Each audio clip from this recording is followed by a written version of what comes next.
Welcome to ILTACON Live from the Gaylord near Washington, D.C. We're not really in Washington, D.C., but it's whatever seems like Washington, D.C. with Anastasia Boyko, who is, the word polymath has kind of been thrown out a lot, but I think we're truly amongst one of the Yale law grad, access to justice person, really focusing on Utah, the latest and greatest legal technology. Anastasia, welcome, and why don't you tell listeners who don't know as much about you. Yeah, it's a funny question because I think most people can answer pretty straightforward, whereas I'm sort of a Jill of all trades, and Nice. somebody, like what did David called me Goldilocks, and I was like, I've been Goldilocksing through my career, so I've tried a lot of different things, right? Like I started out in big law in New York, and then I went to legal tech 15 years ago, really loved it, went to the business practice management side of a law firm, then went back into innovation and in-house for Flex Talent, Player Axiom. I've run innovation projects at Yale and University of Utah, had spent a lot of time around the access to justice issues that are happening in Utah and our sandbox. Most recently, I was a legal futurist at Filevine. So I feel like I've tried pretty much everything there is to do with a law degree except practice law. That's pretty awesome. I would say that the next question is, why is somebody that does one thing boring, and why is somebody that does many things like you pretty awesome? I don't know if they're boring. Like, I actually feel like a lot of people who do one thing are very lucky. So when I talk to lawyers, especially who found the right firm and found the right practice area that they've stayed with for 30 years, I'm actually really jealous, Are right? you? That they landed on that, because I think our selection mechanisms in law school are pretty luck-based, right? Like where you end up is a matter of, did your classmates mention a specific firm? Did you read about it involved, right? Did somebody else mention it? Is that just where you got an offer, right? So many variables are happening there, and very rarely do you get to the right firm. Like, I try to be really, really intentional out of law school. I was like, I like working with people. I don't want to have crazy hours, so I want to have some control over that. So that's why I did wills and trusts straight out. But then I wanted to do more business, so I went into corporate tax for hedge funds, right? So I tried to do that, but it's harder to do that for culture and organization. Yeah, and really, if you think about it, historically, you say, okay, we as a lawyer need to go deep. Like, we can't be generalists. We need to be focused not just on a specialty, but a sub specialty, right? So that, and if you could do that subs, you're going to do great. That was the conventional wisdom in the 80s, 90s, Yeah. 2000s, right?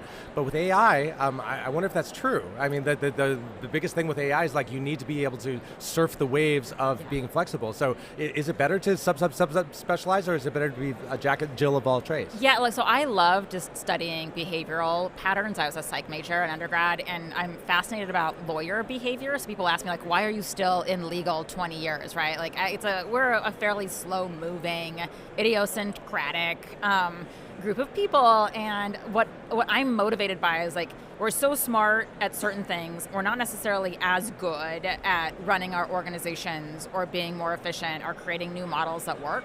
And I think AI is finally that forcing mechanism. Like, I thought it was going to be the crisis of 2008, 2009, new technology coming in. I thought it might have been the talent crisis of 2021, right? Those weren't enough. I think AI is truly the forcing mechanism to get us into a place where, like, I have to change the way that I do things because enough of my competitors are, and enough lawyers are trying it, that there's no other option, because I will suffer the consequences, if not next week, right, in a few months, right? I'm going up against people in conflict situations or in deals who have these kinds of tools. So I think you need people who can be more systems-based thinkers, who have high EQ, who can think about the behavioral patterns to complement with these amazing tech solutions. So I think I agree with you. I think there are a lot of people that say same as it ever was. I lived through the internet, that didn't change everything. I lived through 2008, that didn't change everything. And why would this be different? And I think you're right that one thing I want to bounce off you that maybe it's different is that in those other times, the in-house counsel didn't have access to the really awesome tool that is transforming all the things. So the fact that the in-house counsel might eat your external counsel's lunch, maybe that's something that tips over. What do you think of that? I think it's a big part of it. And so as I've been thinking about, like, what is interesting in this moment in time, one of the things I'm focusing on is this relationship with general counsel and in-house departments and their outside law firms. And a lot of the feedback I've been hearing from people in my network is, like, my rates just keep going up, right? And then a lot of people saying, like, I don't know if lawyers really, like people really like to spend time with their lawyers if they don't have to. So we've got these challenges in the way that we've cultivated relationships in the profession, and AI is that thing that's going to make it easier. Like, I mean, I loved working for Practical Law, and I think we were able to offer that to a lot of in-house departments, but I think just the scale and depth and capability of AI is different than some of the earlier know-how and research tools that exist.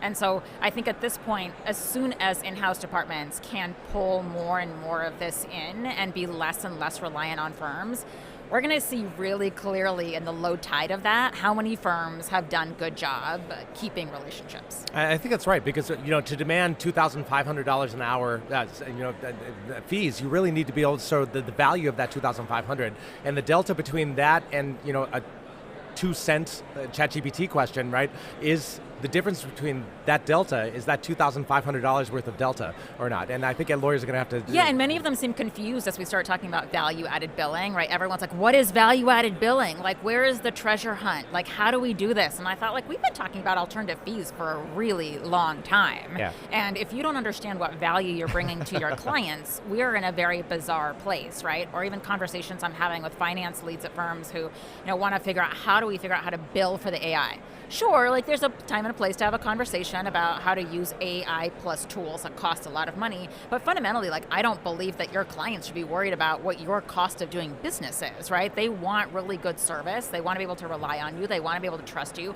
That's relationship building. Yeah. And the more you pull them into your own books, the further away you are getting from the relationship. That's right. Like, I don't want to have that conversation with my lawyer. You figure out how much it costs you to right. give me really good, accurate, responsive, proactive advice. That's right. And there's the old joke about, you go to a mechanic and they hit one thing and say that'll be, $3,000. I said, you just hit one thing. And they said, well, it took me decades to figure out where to hit.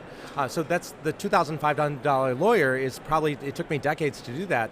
But I guess the question is, how many of us have those really valuable things in our brains that are worth $2,500? That's question number one. Question number two is, do you really want to bill by the hour for that? Or should you just say, hey, this is the value I'm providing, I do it in 10 seconds, and I'm not going to tell you how long it took me.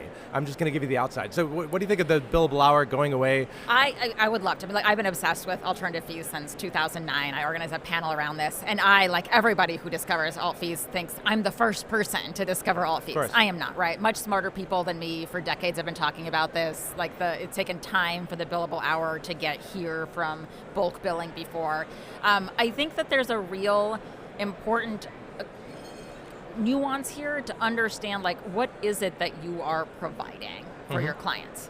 And once you get clear there, you're a little bit less worried about that structure, because if your clients feel like they can rely on you and you can figure out what their future problems are, and then we're discussing what the best way to price that is for them, whether it's a flat fee or a collar or something else, we're in a much better situation. But like, if you haven't gone back to understanding what the cost is of that delivery, and you haven't looked through your data about how much it generally costs, I think this is where people get really overwhelmed, where they have information to make these decisions. And lawyers oftentimes, we're a little self-deprecating, right? It's like, I don't know if I have anything of value. I'm just going to keep increasing my rates. But you do, right? So if you sit back and you think, of my years of experience, what do I know uniquely better than anybody else? And that's not what Chambers is telling you and where you're ranked. It's a question of, I myself have been working for this subset of clients in this particular sector for a long time. So I am the expert on that. Right? Like, I was talking to someone, we were talking about like legal services for bar owners. What a niche. And there are lots of bars in this country who have unique issues. And so if you're a lawyer who's developed an expertise, figure out what that is, go to those industry conferences, know that about yourself and build up your confidence around that and lead with that, and then use AI to help you deliver better service there, distinguish yourself, right? Like, because I think a lot of the stuff around like business development becomes ancillary, and it feels like, okay, I'm a partner now, I have to build a book of business. No, you should have been spending these years thinking about what is the unique niche that I really like, how do I communicate that to the market, how do I communicate it to my internal partners, so it's a no-brainer because you know who you are. That's right. You know what you stand for. That's right. And what you know that niche, there's probably three areas of corpuses of knowledge of that. One is the law, the cases, the statutes, the regs. The second is, really the knowledge that is in the documents. That is, in both the documents that you give to the client, as well as the documents that knowledge management people around here have been collecting. Say what makes the deal go this way or that way, or what goes to litigation go south, right? So all of those things that knowledge management. And then the third is what's stuck in your brain that hasn't yet gone into the knowledge management. And how do you capture this stuff in the brain? And I guess the question I have for you is, one way you could capture it is to record yourself, like we're doing right here, right? You could transcribe that recording, and then putting it into AI, saying, put all of that into a knowledge management corpus, so it's an artifact to be able to go through later. The question I have for you is, one, how reasonable do you think lawyers are going to record their conversations to put them in a corpus? And number two, that valuable stuff that's going from your brain that is a differentiator is now being given to your law firm. That means that maybe if I want to jump ship, maybe I don't want to give that to my law firm. So number one, are we going to be able to collect it? And number two, what's the value of it? Very good question. So my first initial gut is that, I love efficiency, right? Like, let's capture all of this to get insights from it. Putting on my former legal futurist hat, right? Like, I actually don't love giving the AI our creative work and our IP. Yeah. I actually like that there are certain things that I keep in my mind instead of training a model on it. That ship may have sailed, though. No, it may have sailed for sure, right? Like, I think that people feel differently about those things. It's more just like my humanist take on it. It's like, I'd love to be able to write something down in a notebook that people can't even read my handwriting anymore, right? Where it's like, I can barely read my handwriting, but like, it's mine, it's my creative work product, and I feel really great about that. Yeah. That said, there's so much value in just, to your point, cataloging your knowledge bases so that you for yourself can remember, I'm actually uniquely good at this, or there might be a way to position this to help my clients in a different way. I mean, a lot of law firms right now are looking to figure out, how do we create a revenue stream from the insights that we have as a firm in a specific sector, in a specific practice group, right? That opens up a lot of interesting questions around conflicts of interests and ethics. I think those will continue to be explored, but as we keep balancing this business versus profession, which they're both, right? Yeah. But it's a hard, I think, friction point for us as lawyers, because we keep getting pushed in the business direction. And I think right now what's actually needed in the profession is a reawakening around professional obligation and responsibility. Yeah, I think it through my career, and I'm going to speak for myself that I'm old, and I'm not going to say you're old, but like in 1999, there was a real question as to whether we as lawyers could email, because of the ethical implications of that. So we put off email until our clients made us. And then there was a big question like, no, I can't do e-discovery because I need eyes on it until we had to, right? And I'm not going to the cloud, but then of course everyone went to the cloud during the pandemic. So like we've resisted change, and that's always fallen. So I wonder if this recording of ourselves, like people, like today I know that people say, we're not going to be doing Zoom calls, we're not going to record my Zoom calls with my client because I don't want a record of that, right? I wonder how soon, or if that will fall. If eventually we'll be able to say, I'm not going to, maybe I'm going to have to record it, and then it becomes part of the record that I can be able to make the corpus better. Yeah, I mean, I was hoping we would be done with Zoom after 2020 because it was just such an energy exacting medium.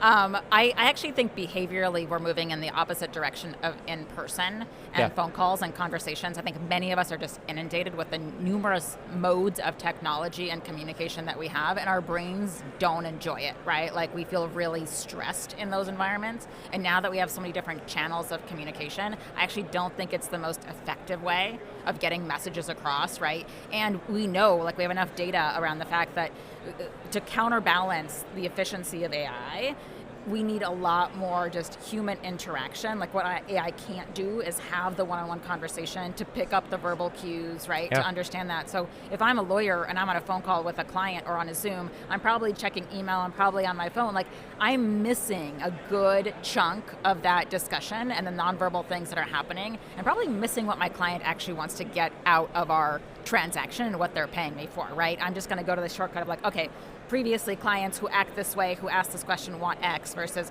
maybe I should ask what the outcome is here, or pick up that this person is emotionally distressed, and there might be another solution that will be better for them than the one that I've delivered on over and over again. So I think there's going to be a lot of leaning into EQ because of how AI is modifying the way that we operate every day. I think that's right. I think we're losing those skills, and I think that with the technology getting better at maybe supplanting those skills, maybe the skills will atrophy even more.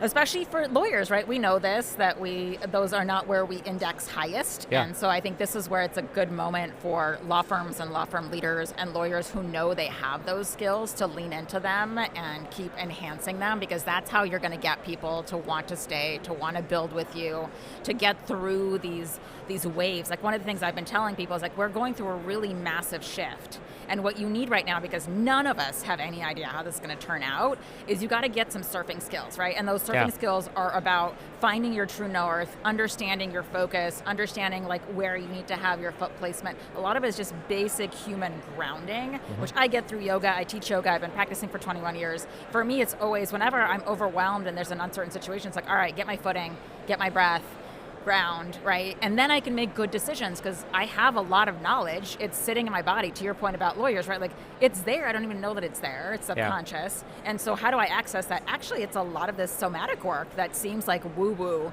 kind of stuff, but your body has a lot of information. Your mind has a lot of subconscious information.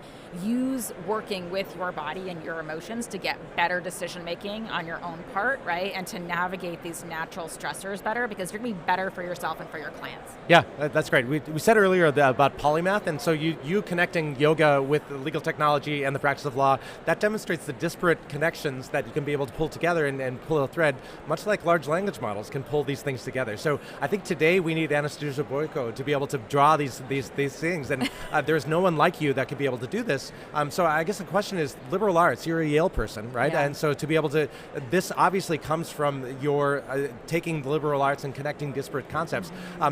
How important are the liberal arts these days to be able to do these things? I think pretty important. So I built the largest leadership program in academia when I was at Yale, and it was, leadership being an overarching concept, but thinking about innovation and career pathing and what do lawyers need to fill the gaps to be in a point of impact.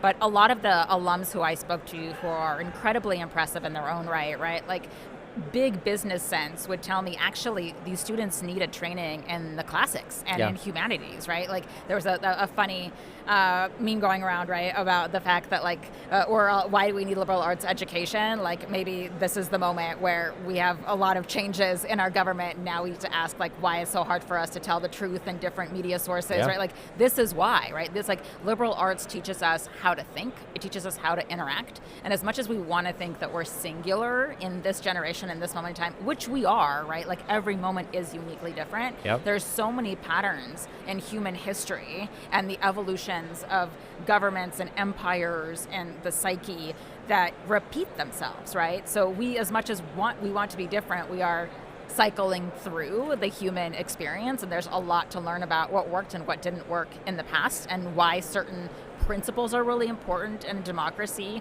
why the way that we treat each other is really important, why, taking shortcuts and integrity is a bad thing. And so I think we need to remind ourselves of why we live in a civil society and the way that we do and what we prioritize. And it may seem like old school, boring stuff that doesn't matter, but I think it undergirds the foundation of our society and our interrelational aspects. We've been talking about that since Socrates and Plato's, right? I mean, these are how do we form our society? What is integrity? What are ethics, right? These are all things lawyers should be caring about. And look, I understand there are a lot of critiques of those thinkers, and we should take the person as a whole, but there's a reason why these messages have resonated for centuries, and why these things are super important to us as a society.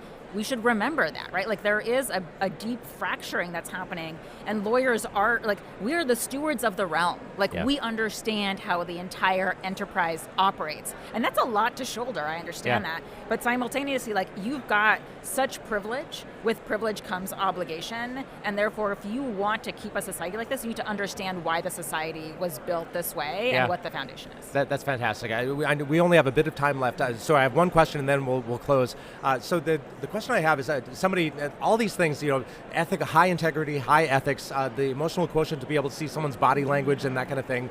It's been thrown awry with all of the legal technology coming out. A friend of mine pulled me and said, "Hey, I've done something cool. Let me show you," where he took the Elizabeth Holmes from Theranos, took the entire record of the Theranos trial and all that, and then he has a way that you can do a deposition practice where he played the role of Elizabeth Holmes, and then the robot played the role of the SEC investigator, and said during the deposition he would say something truthful, and then the score of truthfulness went to 100%, and the score of confidence was 100%. But then as he started being less truthful, that dropped to 50 to 25, and the confidence level varied. So these are things that in the past you needed high emotional quotient to be able to say what the confidence level is, and to be able to say, oh, you missed something here. But the robot did that quite well, thank you very much, in the year of our Lord 2025. So all of these things, that high integrity, high emotional quotient, these are all things that humans can do today and will continue to do for a while, but for how long?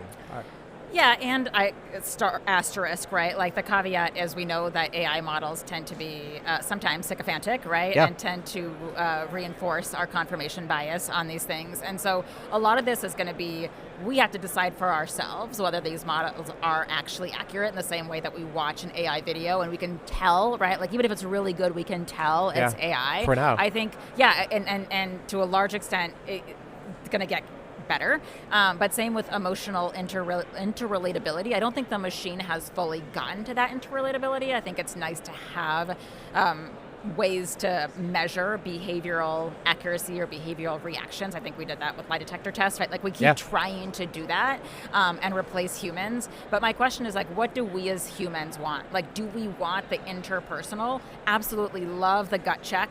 Love an extra data set here to make us better at it, right? Like a lot of people are getting valuable resources with ChatGPT in professional development and sort of like therapeutic model kind of environments. For many people, that's great, right? Because I think it enhances their ability to be better managers, better partners, right? Like find more fulfillment in their lives.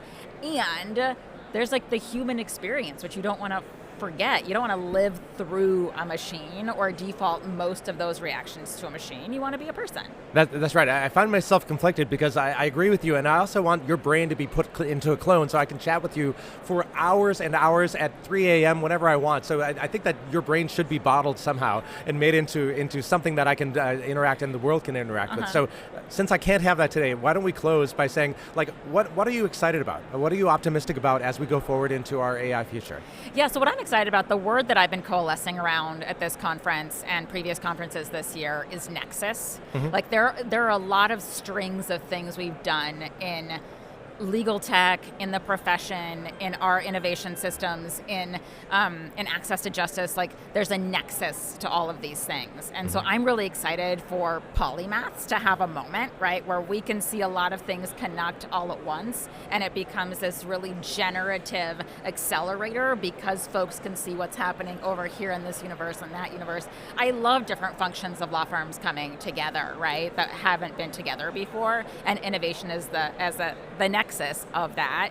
And so I just want people to think about how all of these things intersect and get out of these echo chambers and the narrowness of what we do to realize that cross-pollination is actually where the insights are. Nexus, I love it. You all know Harari, of course, and you, polymaths both. Anastasia Boyko, it is always so much fun talking to you. I love it every time, and thank you so much for sharing your wisdom with some of our audience. Thank you so much for coming on. I appreciate it. Thanks for having me. Thanks.